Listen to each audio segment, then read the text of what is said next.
મિત્રો, માનવ કલ્યાણ યોજના અંતર્ગત જે આપણને કીટ મળે છે, તો પહેલાં જે સિચ્યુએશન હતી, જે સિસ્ટમ હતી કે તમને ઓફલાઈન ત્યાં બોલાવીને જે તમારા ડોક્યુમેન્ટેશન એ કરીને તમને એક કીટ પ્રોવાઈડ કરવામાં આવતી હતી.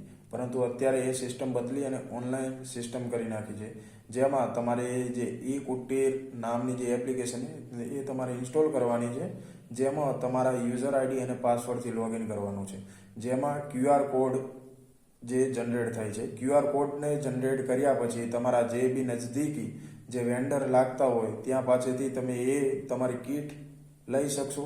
એ જગ્યાએ તમારે પોતાનો જે QR કોડ એ બતાવવાનો છે, જેથી એ વેન્ડર એ તમારો QR કોડ સ્કેન કરશે.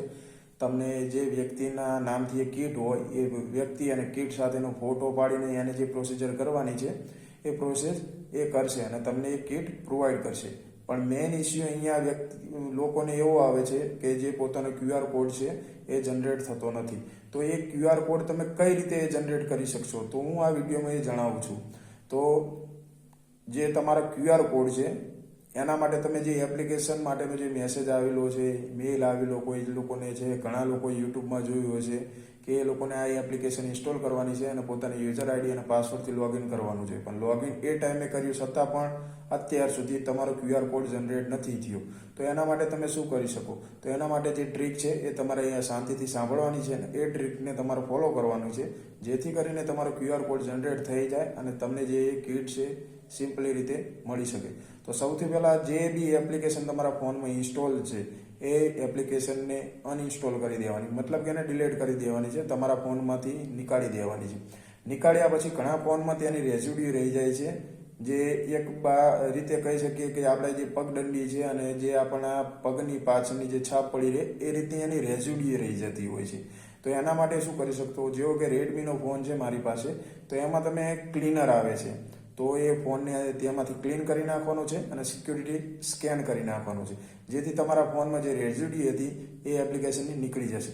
હવે એના પછી તમારે પ્લે સ્ટોરમાં જવાનું છે અને કુટીર એપ્લિકેશનને ફરીથી ઇન્સ્ટોલ કરવાની. ઇન્સ્ટોલ કર્યા પછી ત્યાં તમને સિટીઝન લોગિનનો ઓપ્શન આવશે, ત્યાં તમારે સિટીઝન લોગિન કરવાનું છે અને તમારો યુઝર આઈડી અને પાસવર્ડ નાખીને લોગિન કરશો.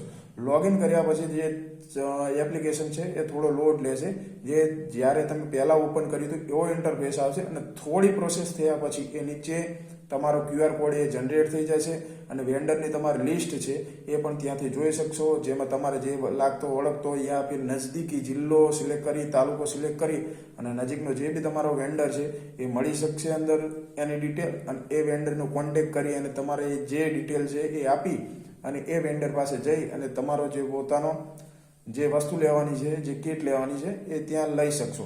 હવે ઘણા મિત્રોને જો આ ટ્રીક 100% કારગર છે, પણ છતાં પણ જો ઉપરથી જે લોકોને કોઈ ફોલ્ટ હશે ને જો QR કોડ જનરેટ ના થાય તો એના માટે શું કરી શકશો? એમના માટે અલગથી આ વિડીયોમાં જ મેં બતાવ્યું છે.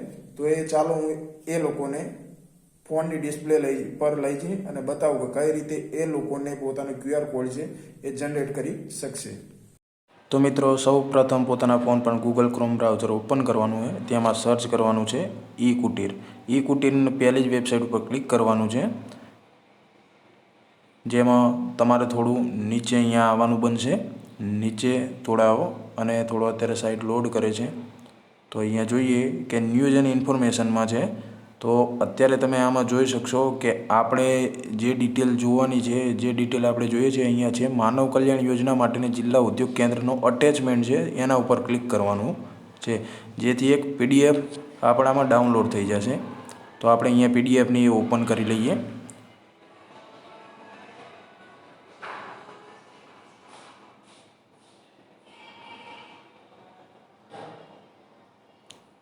હવે આ PDF જે ઓપન થઈ જઈએ, આપણા લાગતા વળગતા જે બી જિલ્લાના ઉદ્યોગ કેન્દ્ર છે ત્યાંના નંબરો આપેલા છે. તો અહીંયા મારે જોઈએ કે સુરેન્દ્રનગર જિલ્લો છે, તો એનો જે મારે કોન્ટેક નંબર છે તો એ કોન્ટેક નંબર પર મારે કોલ કરવાનો છે, જેથી કરીને આપણને જે બી કોઈ પ્રોબ્લેમ હશે ત્યાંથી આપણને એનું સોલ્યુશન મળી જશે.